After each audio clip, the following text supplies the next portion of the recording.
kemi burgjet posaçme për krimet e jakave të bardha. Ti si e ke qëndrimin tënd lidhur me këtë?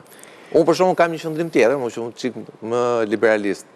Unë them, ndoshta pse jo mund krijohen kushtet për dhënien e licencave për burgje private, siç kanë shtetet caktuar në Amerikë, si Teksasi. Po prapë, imi thash është ndoshta çik më ekstreme, por a duhet ketë burgje apo zonat veçanta të burgje për krimet e qoftë të supozuar apo të dënuar me vendim gjykate të jakave të bardha? Unë nuk besoj kështu. Unë besoj që të gjithë burgosërit duhet të kenë kushte dinjitoze në burgje. Rasti i burgut të Durrësit është rast tipik që tregon që edhe kur është i njëjti burg, prapë trajtimi nuk është i njësoj. Aty ke dy kate. Ke kati i parë, kushtet janë mizerabël. Ju keni qenë aty apo? Kemi inspektuar. Përmbytet. Aty janë të burgosur të moshuar, janë burgosur me probleme të shëndetit mendor, janë burgosur në kushte shumë vështira ekonomike, kanë kushte shumë të këqija. Në katë të dytë janë ato që quhen burgosur VIP. Ata janë në kushte shumë më të mira se ta katit parë. Nuk po them që këta të katit dytë nuk duhet i kenë kushte ashtu siç e kanë. Po duhet i ketë shqetësuar që të ketë kati parë. Se ne taksa paguesit i paguajmë parat një lloj për gjithë. Sepse edhe një herë thelbi duhet të jetë rehabilitimi. Ndërsa për sa i përket veprave që ju përmendët, pra që është korrupsioni apo vepra të cilat kryesisht synojnë pasurimin, unë mendoj që më efektive se sa burgu është konfiskimi i pasurisë së përfituar në mënyrë të palishme.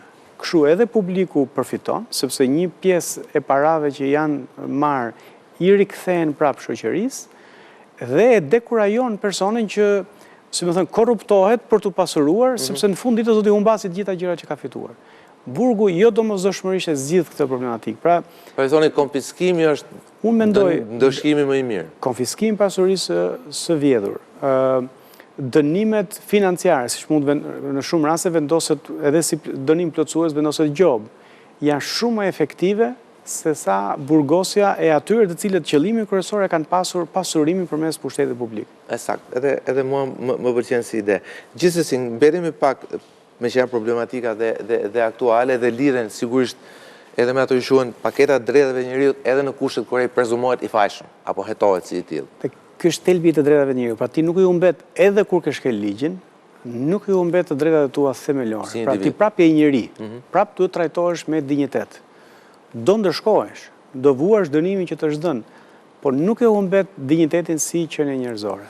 Një nga debatet e fundit ka qenë ashtu quajturi kafazi Shelqit. Pra që shumica këtyre dënuarve dhe i referohem jakave të bardha, pra nuk i referohem temi grupeve kriminale ose personave që janë në izolim total pra bis 41 i famshëm, po i referohem personave që, rastit Beqja, i cili ndërkohë jam e kaluar arriti një fitore temi të vogël përballë Spagut, pasi gjykata i dha drejt që për njërin nga çështjet ai mos rritet kafazi i Qelqit, po dali dhe tulet për krah avokatit. Dhe me thënë vërtetën, Endri, nëse ti shikon këto fotografi të zotit Beqja të avokatit, ti me thënë vërtetën, duke hequr, thonë a preshindere, duke hequr emrat konkret, janë ofenduese për shtetin. Pra, personi mbrapa xhamit ose duhet të jetë një kriminal i rrezikshëm, i cili paraqet rrezikshmëri qoftë me prezencën fizike, ose nëse jo, duhet të jetë në krahun tjetër ulur për krah avokatit. Dhe jo më larg se në Kosovë, dhe preferohem dy rasteve, vrasjes temi gjyqit për vrasjen e Liridonës, kur ish bashorti vet e mori vesh vendimin e dënimit përjetshëm me burg për krah avokatit tij. Qoftë në rastin e terroristëve të Banjskës, edhe ata ishin ulur për krah avokatëve të tyre përballë gjykatës. Tani ose zoti Beqja është një terrorist që ne nuk e njohim, ose është koka në një grupi kriminal të organizuar që ne prap nuk e dim, dhe këtë nuk e thot as Paku, ose kjo që po ndodh me të është gabim. Atëherë, unë kam studiuar. Dhe të thash, unë nisem për shkak se zoti Beqja ka akses publik, për shkak të asaj që ai përfaqëson, po janë shumë vetë atjerë që mund të bëhen një situatë. Unë edhe për shkak të studimeve të mia, për shembull në Angli kam çuar studentët në gjykatën penale. Dhe nuk është se nuk ekzistojnë këto praktika të asaj që i quhen kafazi i xhamit. Jo, patjetër, po puna është a ka një kategorizim të atyre që rrinë për teat i xhamit? Këshilli i Evropës e quhen dehumanizuese kafazi me hekura. Pra ajo praktikisht është e papranueshme. Ndërsa kafazi I xhamit varet, ka modele të ndryshme, aplikohet. Ajo që ne jemi kundër është që të aplikohet në mënyrë pa diskriminim. Pra ajo do duhet vlerësuar rast pas rasti. Dhe kushtet këtu zakonisht janë rrezikshmëria e personit që të arratiset, rrezikshmëria shoqërore e personit që mundet të shkaktojë diçka në sallë, dhe keni parasysh që në Shqipëri janë vrarë gjyqtarët në sallë të gjyqit, por mund të jetë dhe siguria e vetë personit.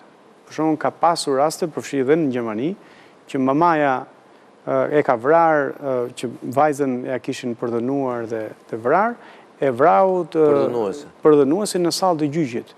Pra, këto janë shpesh arsye. Po nuk janë këto raste, ama rastet konkrete që ne po flasim. Ai që po thoya është që rekomandimi jonë është që duhet vlerësuar risku. Pra nuk mund të aplikohet a priori si standard që çdo I akuzuar do duhet të jetë në Me lejë duhet, po rritë rasti Begjes, sepse janë raste shumë interesante dhe tash janë bërë pjesë e debatit publik, dhe unë mendoj shumë që janë bërë pjesë e debatit publik, pasi unë mendoj që futesh në Bashkimin Evropian, do të thotë që ti të kesh mentalitet evropian. Dhe mentaliteti evropian do të thotë standarde është pikërisht ruajtja e drejtave të njerëzit në pavarësisht në rrethanat ligjore në cilët ai ndodhet. Pra, Begja është në hetim për dy çështje.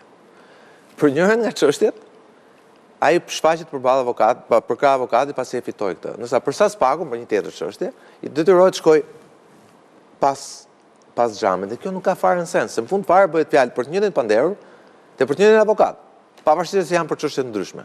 Pra le të themi në këtë mes të thotë një shikues I thjesht thotë, "Okej, më këto lojrat ligjore, manovrat, themi midis avokatëve, përballë prokurorëve dhe gjykatësve, okej. Po unë si shikues I thjesht them, po si ka mundësi që për njëjtin panderur, me të njëjtin avokat, pavarësisht se janë çështje të ndryshme, njëri kthej xhamit, njëri ande xhamit. Më duket mua apo kjo është paradoksale? Ndoshta jo, ndoshta tregon që këtu nuk është pa diskriminim.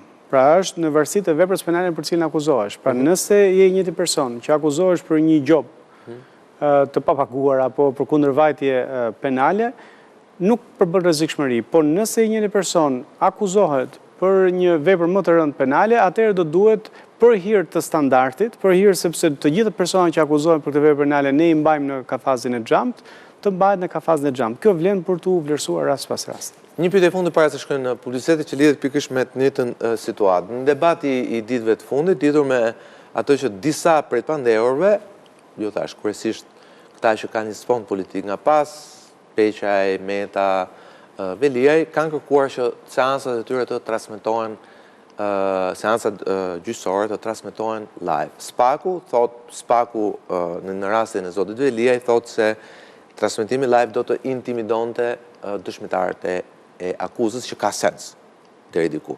Për shkak profilit lartë që ka për shembull Veliaj. Ju shikoni një shkelje të drejtave të individit në bllokimin e transmetimit live këtyre seansave? Jo domosdoshmërisht. Prap duke ju referuar modelit angles. Sallat e gjyqeve në Britani kanë open gallery, pra ku qytetarët mund të vinë dhe të qëndrojnë lart, por nuk lejohen kamerat brenda. Po të shikoni gjyqjet e famshme, qoftë dhe në Angli, qoftë në Amerikë, që kanë skeqe. Me skeqet, po. Sepse janë gjyqje publike dhe me ligj ato duhet të jenë publike përveç rasteve kur bëhet fjalë për një interes të veçantë apo një sekret shtetëror, gjyqjet do të jenë publike. Dhe nëse aty lejohet publiku, këtu nuk kemi të bëjmë me shkeljen e të drejtave të njerëzit. Pastaj pra në momentin që lejohet publiku dhe gjyqjet në fakt janë publike dhe për gjyqjet për cilat fola, nuk kemi shkelje të drejtave të njerëzit. Nuk kemi përpara një rasti të shkeljeve të drejtat të njerëzit. Pastaj nëse duhet apo jo që kjo të jetë e transmetuar në media, kjo pastaj duhet vlerësuar rast pas rasti. Ka disa modele të ndryshme. Unë mendoj që Britania dhe SBA-ja janë vende demokratike, vende ku respektohen të drejtat e njerëzit. Nuk janë modeli keq për të ndjekur.